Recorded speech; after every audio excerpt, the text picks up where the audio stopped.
Hello, my viewers. I trust that you're well. How are you feeling today? I pray that you are enjoying the day, and I'm also glad that I'm reaching to you, knowing that you are strong and knowing that you're doing well. And regardless of how things are, I want to say you are a very strong woman. I want to say you are a very strong man. Thank you, you who is supporting us as caregivers. We really appreciate you, the way you listen to these messages and you pass them to the people that you love, wherever they are, and even you share with them this information. I really value you. Thank you so much for being a good steward, even as far as caregiving is concerned. So I'm coming to you from Hope and Live, where I'm speaking to caregivers and friends of caregivers. And today I will speak about guilt. Guilt is something that you feel that you're not doing good enough. Is when you feel, I'm not achieving what I want, I'm not doing my purpose. And this is one of the things that really attack many caregivers, to the extent they are unable even to perform as they would wish to perform because they feel guilty. Guilty can make you to feel like you're getting stuck. When you are guilty, you are unable to perform as you should. When you are guilty, you are likely to drain yourself so much to the extent that you are not able to help that caregiver or that recipient of care as you should. And so I want to say, the way you feel today, whether in the morning or whether in the noontime or whether in the evening, those feelings determine so much of how you help that person you're taking care of. They can crush you. They can make you feel down to the extent that you are not able to deliver the services as they should. And therefore, as I come to you, I'm praying that God will help us to address the spirit of guilt, that which makes us feel like we are not good enough, that makes us feel like we are not achieving. And this is an experience that very many caregivers go through. The reason is because, one, they feel there is a lot of social narratives that originates from our culture. A lot of social narratives that maybe some people feel that disability was a punishment. Those are some of the stereotypes that are around us. They feel it is a punishment. Maybe they feel it's due to carelessness, and they assume that maybe it's a curse. And this makes us feel like we are guilty as charged, because already people have spoken about us and they have already said, for you to have a disability, or for you to have a person with disability, or for you to have a person who is suffering from terminal illness, it is as a result of a punishment. It's as a result of a sin that you did. Just as we read in the Bible about this bride person whom people asked, was it the sin of the father, or is it the mother or the father who sinned? And so with this, it makes one feel guilty. But how do you overcome this? You can overcome that stigma. You can overcome that social narrative by facing it head on. You just demystify it. You just assume that you don't go with the harmful narratives that go with that disability or with that terminal illness. You're the one to address it so that you may get out of it. I understand that it's true. It is stigmas are there, social narratives are there, and because we cannot change the entire community, the only thing we can do is to address ourselves. And we say, even if they said it's a punishment, I know it's not a punishment. According to me, it's not a curse. According to me, I know the cause of this challenge. I know the medical cause of this challenge. I know what never happened. I know. So in this case, you need to really understand what's the cause of the disability. What is the cause of that terminal illness? And you address it as it is so that you are able to overcome those social narratives. The second thing that makes people feel that they are undergoing through guilt, or they feel they are very guilty, is self-blame.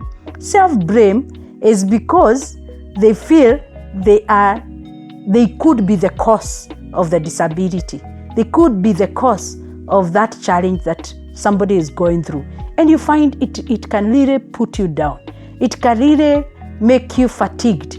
When you start thinking it's about you, you're the cause of the challenge. For instance, it's possible to think, Maybe it's a hospital you went to deliver your child from. Maybe it's because you are not well attended by the doctors. You could have visited another health facility. And you feel up to today, you're still guilty that you're feeling that you never went to the right hospital, and that is the cause. Maybe you also feel, maybe this person you're taking care of is not able to eat well just because maybe you're not cooking good food. You find this person is vomiting and you feel, no, maybe I never cooked good food, and that is why this person is vomiting all the time. You suffer from guilt. When you see the person is not talking, you again ask yourself, what did I do? And this guilt continues to eat you up. I want to say today to you, learn to forgive yourself. Learn not to be too hard on yourself, even when you have not done right.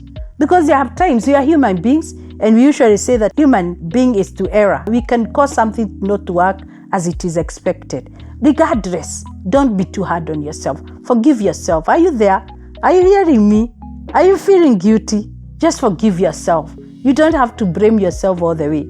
That self-blame can actually make you not be able to give that person you're taking care of, you're not able to give them the services they ought. So I pray that you may learn to forgive yourself and you may learn to move on. Yes, I've gone through the same.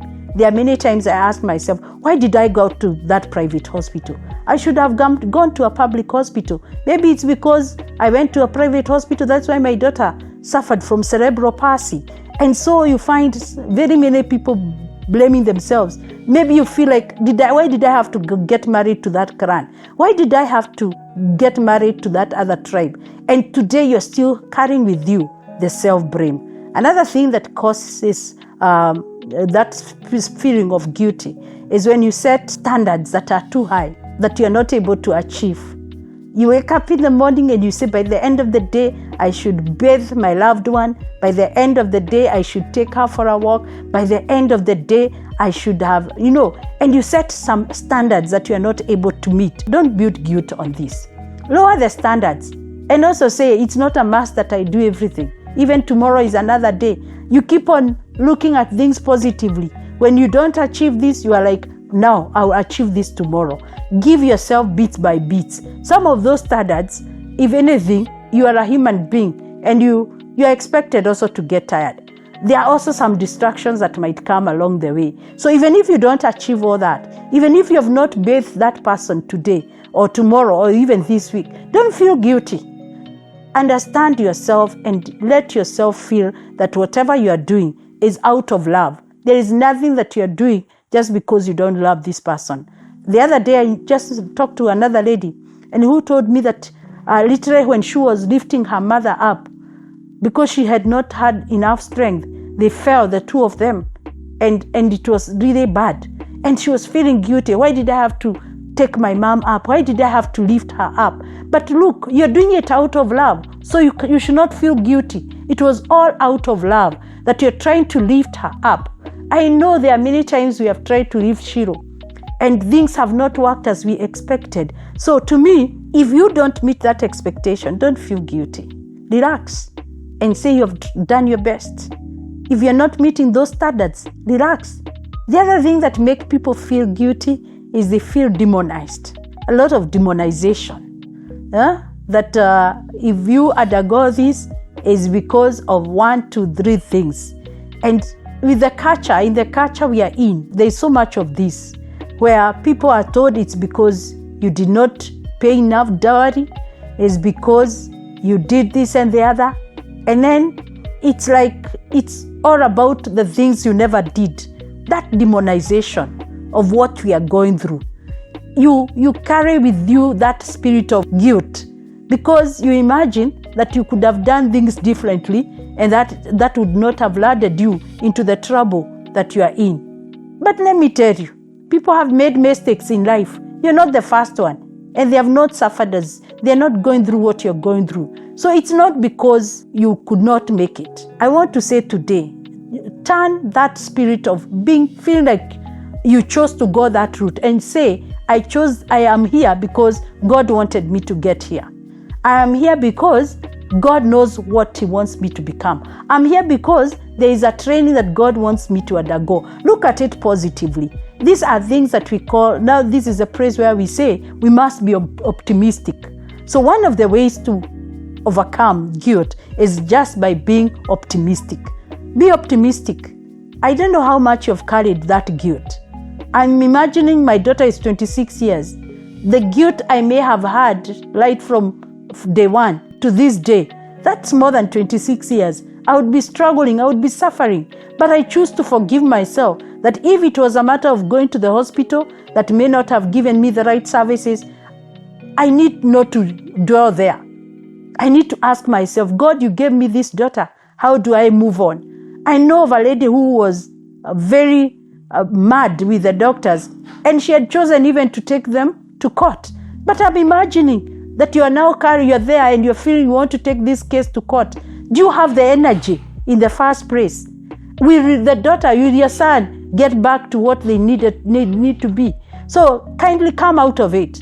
Don't feel demonized. Don't feel guilty. Don't have self-blame of yourself. I pray that you become optimistic. This is my request for you, that you may become optimistic and then look for supportive system. Look for people to walk through the journey with. Maybe you feel it's too much. You can seek help from a counselor. Go to them and tell them what you're feeling and what you're encountering. Just express yourself. You need somebody to speak to, a person that is reliable, a person who shall create safe space for you. Tell them what you're going through. Tell them the feeling of guilt that you are in, and let them demystify it or even help you to look at it from a positive angle. Because at the end of the day, you need to set yourself free from that captivity, because it's a captivity of a kind. You're throwing yourself into a pit that is too deep, maybe to get yourself out. But when you speak with somebody, you're likely to feel more relieved. You're likely to feel forgiven. You're likely to feel or to look at things differently. And this is our interest. When I come to you to speak about hope and live, is because I know it is likely that you might be still there. You're stuck just at the place of when you felt like you're the cause of what you are going through. You're the one who caused that person to be where they are. You need to forgive yourself and move on. So I've said 3 things. Forgive yourself. I've said you need to be optimistic. And I have said you also need to seek support, safe space. But at the same time, you need to anchor yourself on firm affirmations. It could be biblical, or it could be just positive affirmations where you get motivation messages which will help you know that you have a reason to move on, and you have a reason to look at the person you're looking at positively without feeling guilty. I'm so happy that I've come to you just to address this issue of feeling guilty, because the more you feel guilty, the more it's going to build up, and it can lead you into stress, it can lead you into depression, and that time the person you're taking care of needs you. You are needed. That person needs you. That person needs your time. That person needs your energy. That person needs your comfort. So you need to first encourage yourself. You need to comfort yourself. You need to understand that what you're in is not forever, and now build yourself and bounce back and take care of that person. Thank you so much for listening to me. I pray that I'm changing how you're looking at things, because it matters how you attend to yourself so that you are attending that person you're taking care of. So thank you so much. I appreciate you, and I pray that God will help you even to forgive yourself in a way that you'll be able to take care of the person you're taking care of with a lot of positive energy. Thank you. You have listened to me, Dr. Sarah Mushai from Hope and Live, and wishing you a good day and wishing you even good time as you take care of that person. Thank you. You're such a hero. I appreciate you.